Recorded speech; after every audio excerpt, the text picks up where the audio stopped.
নমস্কাৰ। আজি ৰক্ষাবন্ধন।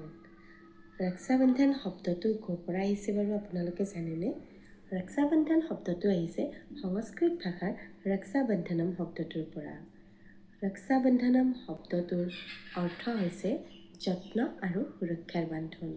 পৌৰাণিক আখ্যান মতে ৰক্ষাবন্ধনৰ বিষয়ে বহুতো প্ৰবাদ চলি আহিছে, কিন্তু মই আজি আপোনালোকৰ লগত শ্বেয়াৰ কৰিবলৈ ওলাইছোঁ স্কন্দ পুৰাণ, পদ্ম পুৰাণ আৰু শ্ৰীমদ ভাগৱত পুৰাণত উল্লেখ থকা আন এটা প্ৰবাদহে।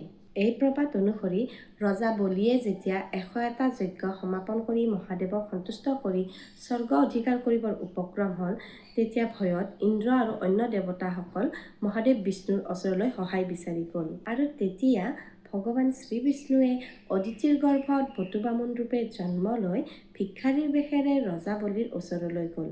ৰজা বলি আছিল মহান দানী ব্যক্তি। ভিক্ষাৰী বেশেৰে যোৱা বটু বামুণে তেতিয়া ৰজা বলিক 3 পদ মাটি বিচাৰিলে আৰু ৰজা বলিয়েও বটু বামুণ এজনক 3 পদ মাটি কিমান হ'ব বুলি ভাবি হাঁহি মুখেৰে দিম বুলি উত্তৰ দিলে। আৰু তেতিয়া বটু বামুণে নিজৰ আকাৰ ডাঙৰ কৰি 3 পদ মাটিৰ বাবে এখন ভৰি স্বৰ্গত, এখন ভৰি পৃথিৱীত আৰু আনখন ভৰি ক'ত থ'ম বুলি সোধাত ৰজা বলিয়ে আনখন ভৰি থ'বলৈকে নিজৰ মূৰটোকে পাতি দিলে। আৰু বটু বামুণে তেতিয়া আনখন ভৰি ৰজা বলিৰ মূৰৰ ওপৰত থৈ তেওঁক ৰসাতলৰ ৰজা হিচাপে স্থাপন কৰিলে। বলি ৰজাৰ ভক্তিত সন্তুষ্ট হৈ ভগৱান বিষ্ণুৱে তেওঁক কি লাগিব বুলি বিচৰাত তেতিয়া তেওঁৰ ৰাজদুৱাৰৰ প্ৰহৰী হৈ থাকিব লাগে বুলি ভগৱান বিষ্ণুক ক'লে। এইফালে শ্ৰীবিষ্ণু কেইবাদিনলৈকে নিজৰ ঠাইলৈ উভতি নোযোৱাত মা লক্ষ্মী চিন্তিত হৈ পৰিল আৰু তেওঁ অধীৰ আগ্ৰহেৰে অপেক্ষা কৰি কৰি ব্যাকুল হৈ পৰাত নাৰদ মুনিৰ ওচৰ চাপিলেগৈ।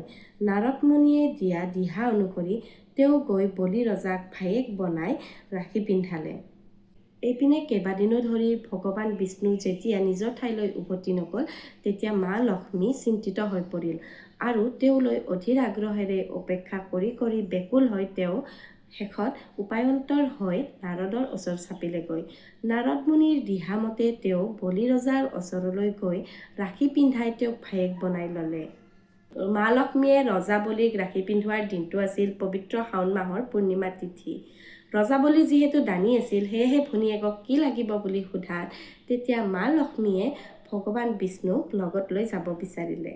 আৰু তেনেদৰেই তেতিয়াৰ পৰাই পবিত্ৰ শাওণ মাহটোত ৰক্ষাবন্ধন হিচাপে চলি আহিছে। ৰক্ষাবন্ধনৰ অৰ্থ হ'ল যে ককায়েক ভায়েকসকলে বায়েক ভনীয়েকসকলক ৰক্ষা প্ৰদান কৰা। ধন্যবাদ।